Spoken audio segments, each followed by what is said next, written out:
Hello students, आप सभी को स्वागत है। आप लोग के लिए सोशल साइंस के मॉडल सेट लेकर आए हैं। इसमें जितने भी प्रश्न हैं वो सारे के सारे प्रश्न बहुत ही महत्वपूर्ण हैं, तो इस वीडियो को अंत तक देखिए, लाइक और शेयर कीजिए। चलिए, पहला प्रश्न है, रक्त एवं लौह की नीति का अवलंबन किसने किया था? रक्त एवं लौह की नीति का अवलंबन किसने किया था, बताइए। बिस्मार्क, ऑप्शन नंबर सी जो है इसका सही ऑप्शन है, बिस्मार्क ने किया था। चलिए, अगला प्रश्न है, औद्योगिक क्रांति सर्वप्रथम किस देश में हुई? औद्योगिक क्रांति सर्वप्रथम किस देश में हुई, बताइए। पहले खुद से बनाइए, हल कीजिए कि आपसे कितने प्रतिशत प्रश्न हल हो रहे हैं। तो औद्योगिक क्रांति सर्वप्रथम किस देश में हुई? तो फ्रांस में हुई। फ्रांस में नहीं हुआ, इंग्लैंड में हुई थी। इसका ऑप्शन नंबर ए जो है सही ऑप्शन होगा, इंग्लैंड। सर्वप्रथम किस देश में हुई? इंग्लैंड में। चलिए, अगला प्रश्न है, नरोत्तम सिंहाणु कहाँ के शासक थे? नरोत्तम सिंहाणु कहाँ के शासक थे, बताइए। तो ये कंबोडिया के शासक थे। कहाँ के शासक थे? कंबोडिया के। चलिए, इसी तरह खुद से बनाइए, देखिए आपसे कितना प्रतिशत हल हो रहा है। तो इसका ऑप्शन नंबर डी जो है सही ऑप्शन है। अगला प्रश्न है, सामंती व्यवस्था से हटकर किस प्रकार की शहरी व्यवस्था की प्रवृत्ति बढ़ी? सामंती व्यवस्था से हटकर किस प्रकार की शहरी व्यवस्था की प्रवृत्ति बढ़ी, बताइए। तो प्रगतिशील प्रवृत्ति, इसका ऑप्शन नंबर ए जो है सही ऑप्शन होगा।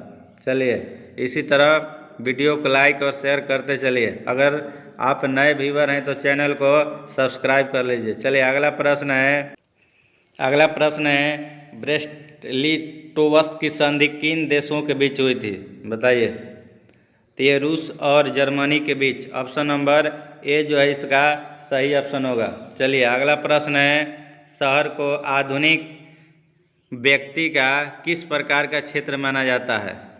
शहर को आधुनिक व्यक्ति का किस प्रकार का क्षेत्र माना जाता है, बताइए। तो प्रभाव क्षेत्र, ऑप्शन नंबर बी जो है इसका सही ऑप्शन होगा। चलिए, आप इसी तरह वीडियो को लाइक और शेयर करते चलिए ताकि अधिक से अधिक अभ्यर्थी जो है इसका लाभ ले सके। अगला प्रश्न है, साम्यवादी घोषणा पत्र के लेखक थे, बताइए। साम्यवादी घोषणा पत्र के लेखक थे, कौन लेखक थे? तो Karl Marx. Option number D जो है इसका सही ऑप्शन है। तो इसी तरह वीडियो को लाइक और शेयर करते चलिए। अगला प्रश्न है, पूर्ण स्वराज की मांग का प्रस्ताव कांग्रेस के किस वार्षिक अधिवेशन में पारित हुआ, बताइए। पूर्ण स्वराज की मांग का प्रस्ताव कांग्रेस के किस वार्षिक अधिवेशन में पारित हुआ? बहुत ही महत्वपूर्ण प्रश्न है, बताइए बच्चों। तो 1937 में, बेलगांव। ऑप्शन नंबर डी जो है इसका सही ऑप्शन है। अगला प्रश्न है, महात्मा गांधी ने किस पत्र का संपादन किया, बताइए। महात्मा गांधी ने किस पत्र का संपादन किया? तो यंग इंडिया का। किस पत्र का? Young India. Option number D जो है इसका सही ऑप्शन होगा। अगला प्रश्न, पहले विश्व बाजार के रूप में कौन सा शहर उभर कर आया, बताइए। पहले विश्व बाजार के रूप में कौन सा शहर उभर कर आया? अलेक्जेंड्रिया। ऑप्शन नंबर ए जो है इसका सही ऑप्शन होगा, अलेक्जेंड्रिया। अगला प्रश्न है, द्वितीय महायुद्ध के बाद यूरोप में कौन सी संस्था का उदय आर्थिक दुष्प्रभाव को समाप्त करने के लिए हुआ, बताइए।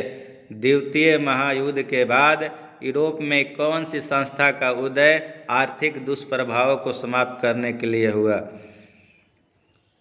तो इसका यूरोपीय संघ होगा, ऑप्शन नंबर डी, यूरोपीय संघ। चलिए, अगला प्रश्न है, अगर आप नए व्यूवर हैं तो चैनल को सब्सक्राइब करना मत भूलिएगा, क्योंकि जो भी हम वीडियो अपलोड करेंगे उसका नोटिफिकेशन आपको मिल जाएगा, इसलिए आप चैनल को सब्सक्राइब कर लीजिएगा। अगला प्रश्न है, राष्ट्रीय स्वयंसेवक संघ की स्थापना कब और किसने की? बहुत ही महत्वपूर्ण प्रश्न है बच्चों। राष्ट्रीय स्वयंसेवक संघ की स्थापना कब और किसने की? बताइए। 1925 में के.बी. हेडगेवार ने किए थे। तो इसका ऑप्शन नंबर बी जो है सही ऑप्शन होगा। चलिए अगला प्रश्न है, निम्नलिखित में से कौन भारतीय किसान यूनियन के प्रमुख नेता थे? बताइए। निम्नलिखित में से कौन भारतीय किसान यूनियन के प्रमुख नेता थे? बताइए। तो Mahendra Singh Tikait, option number C जो है इसका सही ऑप्शन होगा, महेंद्र सिंह टिकैत। चलिए अगला प्रश्न है, पंचायत समिति का प्रधान कौन होता है? बताइए। पंचायत समिति का प्रधान कौन होता है? तो प्रमुख है। पंचायत समिति का प्रधान कौन होता है? तो प्रमुख होता है। ऑप्शन नंबर बी जो है इसका सही ऑप्शन होगा। अगला प्रश्न, संघ राज्य की विशेषता नहीं है। संघ राज्य की विशेषता नहीं है, बताइए इनमें से कौन होगा? इकहरी शासन व्यवस्था, ऑप्शन नंबर सी जो है इसका सही ऑप्शन होगा। अगला प्रश्न है, भारत में किस तरह के लोकतंत्र की व्यवस्था की गई है? भारत में किस तरह के लोकतंत्र की व्यवस्था की गई है? बताइए। ऑप्शन नंबर क्या होना चाहिए? बी, बहुत बढ़िया, इसका ऑप्शन नंबर बी होगा, अप्रत्यक्ष। भारत में किस तरह के लोकतंत्र की व्यवस्था की गई है? अप्रत्यक्ष। ऑप्शन नंबर बी जो है इसका सही ऑप्शन होगा। अगला प्रश्न है, इनमें कौन सा तत्व लोकतंत्र की स्थापना में बाधक है? इनमें कौन सा तत्व लोकतंत्र की स्थापना में बाधक है? बताइए। अशिक्षा। क्या होगा इसमें? अशिक्षा। ऑप्शन नंबर सी जो है इसका सही ऑप्शन होगा। अगला प्रश्न है, क्षेत्रवाद की भावना का एक कुपरिणाम है। बताइए। क्षेत्रवाद की भावना का एक कुपरिणाम है, तो ऑप्शन नंबर डी होगा, अलगाववाद। अलगाववाद, ऑप्शन नंबर डी जो है इसका सही ऑप्शन है। चलिए अगला प्रश्न।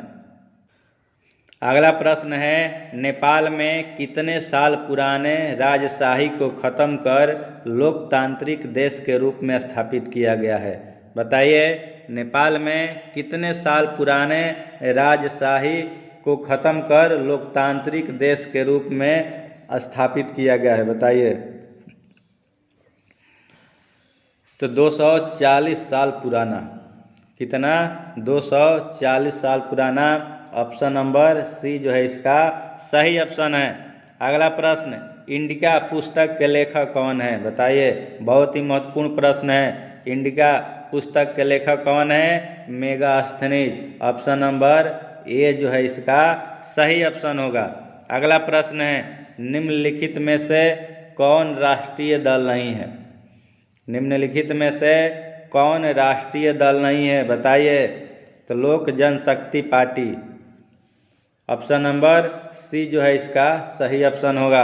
अगला प्रश्न है, साता में सजदारी का वास्तविक अर्थ होता है? साता में सजदारी का वास्तविक अर्थ होता है, बताइए। वास्तविक अर्थ क्या होता है? राज्य के नागरिकों द्वारा सरकारी स्तर पर निर्णय लेने अथवा निर्णय निर्माण की प्रक्रिया को प्रभावित करना। ऑप्शन नंबर डी जो है इसका सही ऑप्शन होगा। अगला प्रश्न है, संजय गांधी जैविक उद्यान किस नगर में स्थित है? संजय गांधी जैविक उद्यान किस नगर में स्थित है? बहुत ही महत्वपूर्ण प्रश्न है, बताइए किस नगर में है? आप सभी लोग जानते हैं, पटना में। ऑप्शन नंबर सी जो है इसका सही ऑप्शन होगा। चलिए इसी तरह आप वीडियो को लाइक और शेयर करते चलिए। अगला प्रश्न है, बिहार में बीएचपीसी द्वारा बृहद परियोजनाओं की संख्या कितनी है? बताइए। तो 10 है। ऑप्शन नंबर बी जो है इसका सही ऑप्शन है। अगला प्रश्न, रेल वर्कशॉप कहाँ स्थित है? बताइए। रेल वर्कशॉप कहाँ स्थित है? बहुत ही महत्वपूर्ण प्रश्न है। रेल वर्कशॉप कहाँ स्थित है? जमालपुर। ऑप्शन नंबर ए जो है इसका सही ऑप्शन होगा। अगला प्रश्न, पहले खुद से बनाइए, देखिए आप कितने प्रतिशत हल कर रहे हैं। 2001 में बिहार की कुल जनसंख्या थी। 2001 में बिहार की कुल जनसंख्या थी। 2001 में कितनी जनसंख्या थी? बताइए। तो 9 करोड़ से अधिक थी। ऑप्शन नंबर बी जो है सही होगा। अगला प्रश्न, भारत में सर्वाधिक क्षेत्र पर किस मिट्टी का विस्तार है? बताइए। भारत में सर्वाधिक क्षेत्र पर किस मिट्टी का विस्तार है? तो जलोढ़ मिट्टी का। किस मिट्टी का? जलोढ़। ऑप्शन नंबर ए जो है इसका सही ऑप्शन है। बहुत ही बढ़िया। चलिए अगला प्रश्न है, संसार का सबसे कीमती संसाधन कौन है? बताइए। आप वीडियो को लाइक कीजिए, शेयर कीजिए, क्योंकि आपका जो लाइक है हमको मोटिवेट करता है आपके लिए वीडियो बनाने के लिए। आप जब भी लाइक और शेयर करते हैं, प्यार करते हैं वीडियो को, तो हमको मोटिवेट होता है, हमको अंदर से होता है कि नहीं, हम जो वीडियो बना रहे हैं बच्चे उससे लाभान्वित हो रहे हैं, तो हमें और वीडियो लेकर आते हैं। तो आप वीडियो को लाइक ज़रूर कीजिएगा। ऑप्शन नंबर देखिए, प्रश्न 28 में कह रहा है कि संसार का सबसे कीमती संसाधन कौन है? बताइए। खनिज। खनिज जो है संसार का सबसे कीमती संसाधन है, तो इसका ऑप्शन नंबर बी जो है सही ऑप्शन होगा। अगला प्रश्न है, देश के बांधों को किसने भारत का मंदिर कहा था? देखिए कितना महत्वपूर्ण प्रश्न है। इसमें जितने भी प्रश्न हैं वो सारे के सारे महत्वपूर्ण प्रश्न हैं। देश के बांधों को किसने भारत का मंदिर कहा था? बताइए आप लोग, किसने कहा था? तो पंडित नेहरू जी ने। किसने कहा था? Pandit Nehru. Option number C जो है इसका सही ऑप्शन होगा। अगला प्रश्न है, भारत में 2001 में कितने प्रतिशत भौगोलिक क्षेत्र में वन का विस्तार था? 2001 के पूछा जा रहा है कि 2001 में कितने प्रतिशत भौगोलिक क्षेत्र में वन का विस्तार था? बताइए आप लोग। तो 19.27। ऑप्शन नंबर बी जो है सही ऑप्शन होगा। चलिए अगला प्रश्न, कौन भारत का सबसे बड़ा लौह उत्पादक राज्य है? बताइए। कौन भारत का सबसे बड़ा लौह उत्पादक राज्य है? बताइए आप लोग। कर्नाटक। कौन है? तो कर्नाटक है। ऑप्शन नंबर ए जो है इसका सही ऑप्शन होगा। चलिए अगला प्रश्न, यूरेनियम का प्रमुख उत्पादक स्थल है? यूरेनियम का प्रमुख उत्पादक स्थल है, बताइए। जादूगोड़ा। ऑप्शन नंबर डी जो है सही ऑप्शन है। अगला प्रश्न है, निम्नलिखित में से कौन उद्योग कृषि पर आधारित नहीं है? बताइए। कौन उद्योग जो है कृषि पर आधारित नहीं है? जल्दी से बताइए आप लोग। तो सीमेंट। सीमेंट कृषि पर नहीं है। सीमेंट जो है इसका सही ऑप्शन नंबर बी जो है सही ऑप्शन होगा। अगला प्रश्न, भारत का सर्वाधिक विदेशी व्यापार किस मार्ग द्वारा होता है? बताइए। भारत का सर्वाधिक विदेशी व्यापार किस मार्ग द्वारा होता है? तो समुद्री मार्ग द्वारा। किस मार्ग द्वारा? समुद्री। ऑप्शन नंबर सी जो है सही ऑप्शन है। चलिए अगला प्रश्न है, राज्य में कार्यरत केंद्रीय सहकारी बैंक की संख्या कितनी है? बताइए। तो 25 है। ऑप्शन नंबर डी जो है सही ऑप्शन होगा। अगला प्रश्न है, सहकारिता प्रांतीय सरकारों का हस्तांतरित विषय कब बनी? सहकारिता प्रांतीय सरकारों का हस्तांतरित विषय कब बनी? बताइए। तो ये कब बनी थी? 1919 में। ऑप्शन नंबर बी जो है सही ऑप्शन होगा। अगला प्रश्न है, ऊर्जा के प्रमुख स्रोत क्या है? ऊर्जा के प्रमुख स्रोत क्या है? बताइए बच्चों। कोयला, पेट्रोलियम, विद्युत, इनमें से सभी। ऑप्शन नंबर डी जो है सही ऑप्शन होगा। चलिए अगला प्रश्न है, इनमें से कौन बहुराष्ट्रीय कंपनी नहीं है? बताइए। इनमें से कौन बहुराष्ट्रीय कंपनी नहीं है? पार्ले। ऑप्शन नंबर सी जो है सही ऑप्शन होगा। अगला प्रश्न है, भारत में योजना आयोग का गठन कब किया गया था? भारत में योजना आयोग का गठन कब किया गया था? 15 मार्च 1950 को। ऑप्शन नंबर ए जो है सही ऑप्शन होगा। चलिए अगला प्रश्न है, भारत की आर्थिक व्यवस्था है? बताइए। भारत की आर्थिक व्यवस्था है मिश्रित। ऑप्शन नंबर सी जो है सही ऑप्शन है। आया समझ में? चलिए वीडियो को यहीं पर समाप्त करते हैं, फिर अगले वीडियो मिलते हैं।